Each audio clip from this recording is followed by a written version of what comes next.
దేవుని ఇంటికి పోయినాం. నిన్న 4 గంటలకు ఇంటికి పోయి 5 గంటలకు ఇంటికి వస్తాను. నన్ను ఇంటికాడ తిప్పిండు. 5:30 బయటికి వేయండు. బయటికి పోయినాక నడి రోడ్డు మీద మర్డర్ చేసిండు. ఇంతకు ముందుకు కేటీఆర్ గాడు, హరీష్ రావు గాడు, గంగరమణారెడ్డి ఆయంలో హరిబాబు గాడు గుడ్డలు పెట్టి నిన్ను చంపించిండు.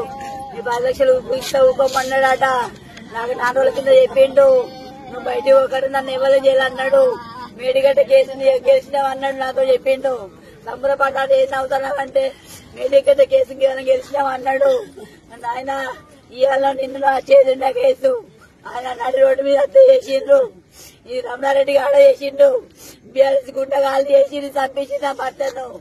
వాళ్ళ హరిబాబు గాడు, రేణుగుంటకు ఊరడు, రేణుగుంట రవి గాడు, రేణుగుంట సంజు గాడు నా భర్తను చంపిండు. అందరు ఒక్కటే నిఘా పెట్టిండు. నా పిల్లలకి ఆయన చేతిలో చేయింది అయ్యా. మొన్న ఆయన వాడు గేటి గారి గాడు, ఈ రమణారెడ్డి హరిబాబు వాడు గుండాలు పెట్టి చంపించిండు. వాళ్ళు తప్ప మాకేమో లేరు. బీఆర్ఎస్ గుంటగాళ్ళే మాకు చంపించిండు.